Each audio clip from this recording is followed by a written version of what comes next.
Hey everyone, Jeremy Bennett here. Let's look at how powerful your mind is. Let's compare your mind to the most sophisticated man-made device ever created, the computer. The average computer can hold about 250,000 pictures, 20,000 songs, and hundreds of full-length videos, nowadays on something the size of my finger. Crazy. But let's compare it to your mind. Your mind can perform an estimated 10 quadrillion operations per second without you even knowing it. Wild. Ask yourself right now, what's making your blood flow throughout your veins with the perfect amount of pressure to keep you alive? What's making your heart beat right now? Are you consciously commanding your heart to beat right now? No. What's maintaining your body core temperature to the perfect degree to keep you alive? What's doing the 6 trillion things to your 60 trillion cells every single second? It's something called your subconscious mind. This is the powerhouse to who you are. Your cat has it, even your puppy has it. But of all the things that your subconscious mind can do, it can't do one thing. And this thing can help you attract good things into your life or can absolutely demolish your health. What is that one thing it can't do? It can't distinguish between a real event and something you merely think about. Sounds absolutely ridiculous, right? What happens when you have a nightmare? You wake up, your heart is pounding, you're sweating, and you're anxious beyond words. The nightmare existed in your mind. You weren't in any real danger at all. But your mind didn't know that. You physiologically reacted as if the nightmare was actually taking place in reality. There was a study conducted where a doctor hooked up an elite athlete, a professional skier, to a device that measured the athlete's muscle fibers. He told the skier to merely think about skiing down a hill without moving a muscle. The act of thinking about skiing down the hill actually made the same muscle fibers that would have actually fired off if he were to be actually skiing fire off from thoughts. This has been demonstrated time after time with the placebo effect. Group A suffering from a particular illness gets prescribed a pharmaceutical FDA-approved drug specifically designed to treat that illness. Group B suffering from the same illness gets a sugar pill, thinking it's real medication. Both groups get cured. In fact, the New England Journal of Medicine published a study involving two groups suffering from the same degenerative knee disorder. Group A had a surgery designed to scope out the knee and relieve the symptoms of the disorder. Group B, with the permission of the family, had a fake surgery. A placebo surgery, thinking that they had a real surgery. Only 3 small incisions were made in the kneecap, but no real surgery was performed. Both groups reported that the surgery was a success. In fact, researchers are suggesting that a minimum of 1/3 of all medical treatment, including surgery, is due to the belief that the treatment is going to work. The placebo effect. Most people don't realize that there is also something called the nocebo effect. It's practically the opposite of the placebo effect. The mind, instead of curing illness, contributes to illness. That's what a hypochondriac is. Their belief that they are going to develop a disease actually causes them to experience the symptoms of it. Whatever belief you hold in your subconscious mind will become your reality. Bottom line. That's how hypnosis works. The hypnotist implants the idea in the back of their subject's mind, and the subject experiences whatever they hold there. If they hold the belief that there's a spider on their arm, their eyes actually see a spider on their arm. An amazing demonstration occurs when the hypnotist walks towards his subject with his finger extended. He tells the subject that his finger is hot and burning. The hypnotist slowly touches the subject on their arm, and a blister actually forms in the exact place that the finger touched. Now, this is crucial to understand in all healing. Free will, as we understand it, is practically an illusion. In fact, 2 to 4% of the time, you decide what you want to do. You actually make the decision. 96 to 98% of the time, you don't. You're on autopilot. Your subconscious mind controls your decisions 96 to 98% of the time. Don't believe me? Do you like ice cream? If you do, snap your fingers and stop liking it.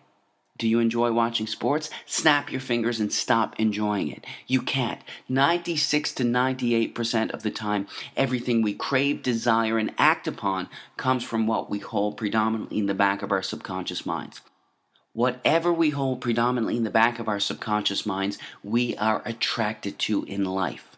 What happens when you buy a new car? It's the only car you see on the road for the next 2.5 weeks. You saw those cars before you bought your car, but why didn't they stand out to you?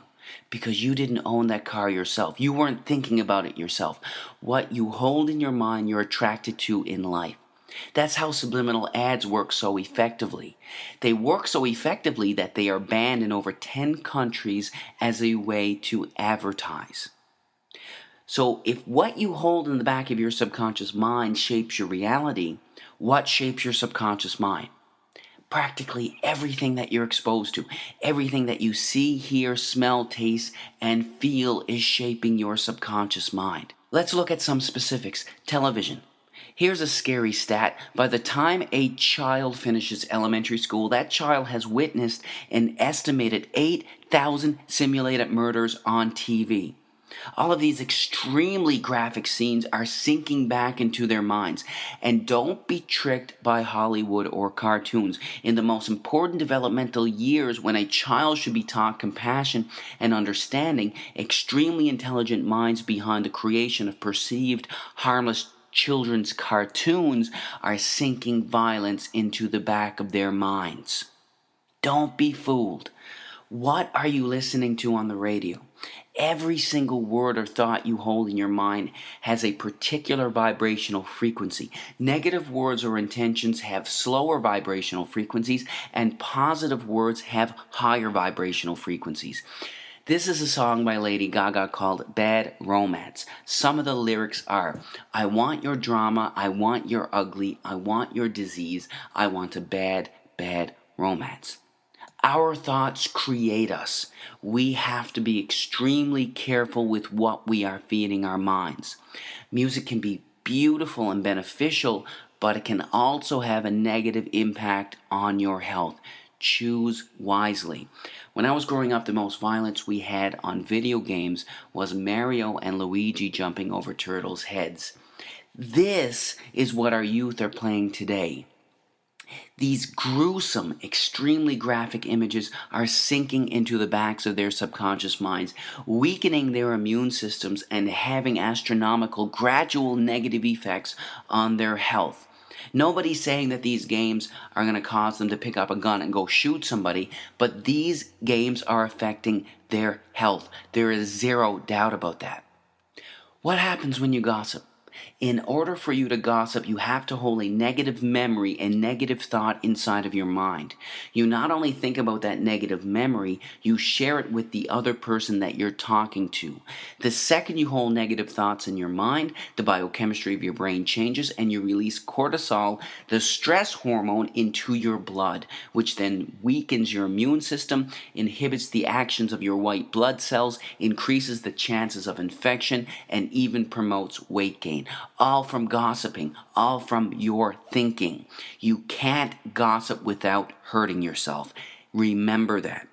But of everything you can expose yourself to, there is nothing more important than the thoughts you hold in your mind. We have on average 60,000 thoughts a day. And the reality is, not only are most of these thoughts the same thoughts we had yesterday, but they are negative thoughts, either dwelling on something bad in the past or fearing something that could potentially happen in the future.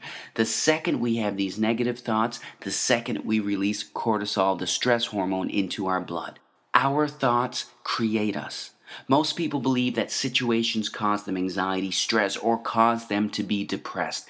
The reality is this: there is absolutely no situation in the entire universe that can cause someone to experience anxiety. None. It's your psychological reaction to the situation that can cause you to experience anxiety, not the situation itself. This is crucial to understand. Why is it that when one person skydives, their brain releases endorphins, the good feeling chemical, into their blood, while releasing cortisol into another's? It's the same situation. How can the company of one person cause excitement in one person while making another person stressed? It's because it's never the situation that causes anyone to experience anxiety, but their reaction to it. You create your anxiety, not a situation. When you truly fundamentally understand this truth, that's when you realize that you control your anxiety, not a situation. It's one of the most liberating feelings you can ever experience. If you create it, you can take it away. Your thoughts control your life. You are the creator of your everything. Choose your thoughts wisely. God bless.